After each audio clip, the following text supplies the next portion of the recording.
Halo semuanya, perkenalkan nama saya Silvano Ernawan dengan NIM 2021068, mahasiswa Universitas Cendana Batra, kelas manajemen B atau kelas malam. Pada kesempatan kali ini, saya akan menjelaskan materi ekonomi, yaitu teori permintaan. Pengertian umum teori permintaan adalah sejumlah barang dan jasa yang diinginkan atau dibeli untuk memenuhi kebutuhan pada berbagai tingkat harga dan waktu tertentu di pasar. Permintaan dapat dibagi menjadi dua, yaitu permintaan absolut adalah permintaan terhadap barang dan jasa secara umum dengan disertai atau tidak disertai dengan kemampuan untuk membeli. Yang kedua, permintaan efektif, yaitu permintaan terhadap barang dan jasa yang disertai dengan kemampuan untuk membeli. Selanjutnya, hukum permintaan. Hukum permintaan yaitu ketika harga suatu barang atau jasa mengalami penurunan, maka jumlah permintaan barang atau jasa tersebut akan naik. Dan selanjutnya, ketika harga barang atau jasa meningkat, maka jumlah barang atau jasa yang diminta akan berkurang. Berikut faktor-faktor yang mempengaruhi permintaan.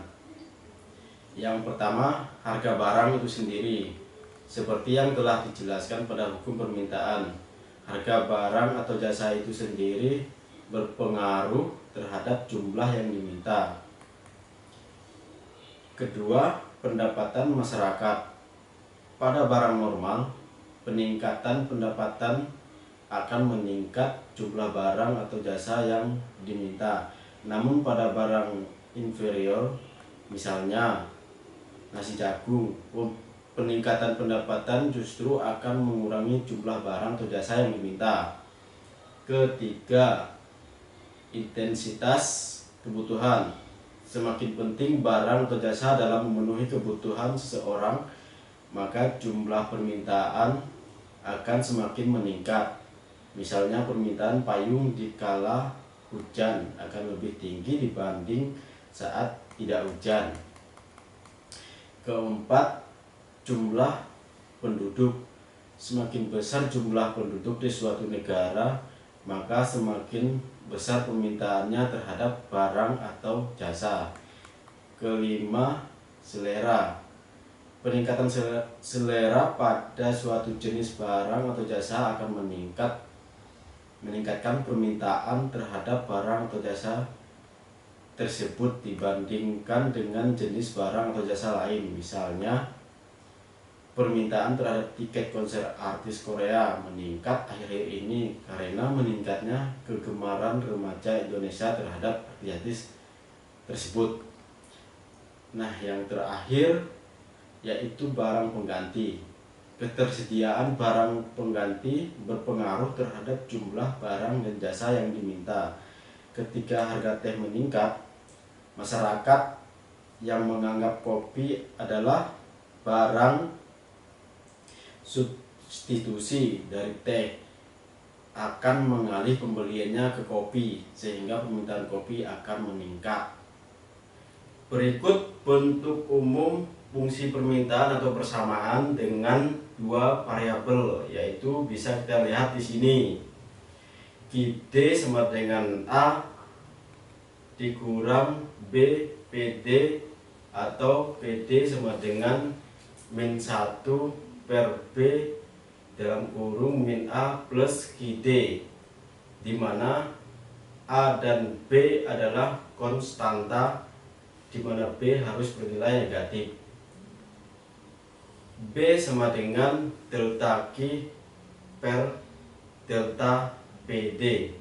PD sama dengan adalah harga barang per unit yang diminta. QD sama dengan adalah banyaknya unit barang yang diminta. Syarat P lebih dari atau sama dengan 0, Q lebih dari atau sama dengan 0, serta D PD per DQ kurang dari 0. Selanjutnya yaitu kurva permintaan. Kurva permintaan adalah kurva yang menggambarkan fungsi antara harga dan jumlah barang yang diminta. Perubahan pada harga barang itu sendiri akan menyebabkan pergeseran sepanjang kurva permintaan. Contoh gambarnya seperti ini. Nah, selanjutnya saya akan mencontohkan contoh implementasi teori permintaan dalam kehidupan sehari-hari.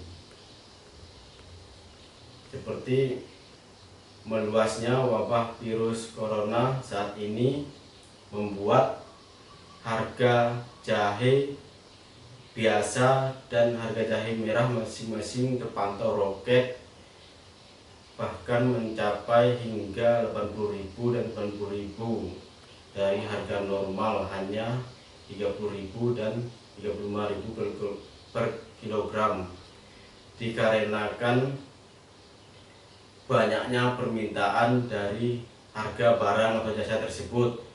Contoh yang kedua, naiknya harga tiket pesawat domestik terus terjadi, di mana permintaan mudik naik selama libur Lebaran. Bahkan harga tiket pesawat masih cukup tinggi setelah puncak arus mudik. Contohnya tiket UT Jakarta Surabaya sekitar 730.000, padahal harga tiket normal yang sebelumnya berkisar 500.000 menjadi 750.000. Itu dikarenakan banyaknya permintaan akan tiket tersebut. Sekian penjelasan dari saya, kurang lebihnya saya minta maaf. Terima kasih atas atensinya.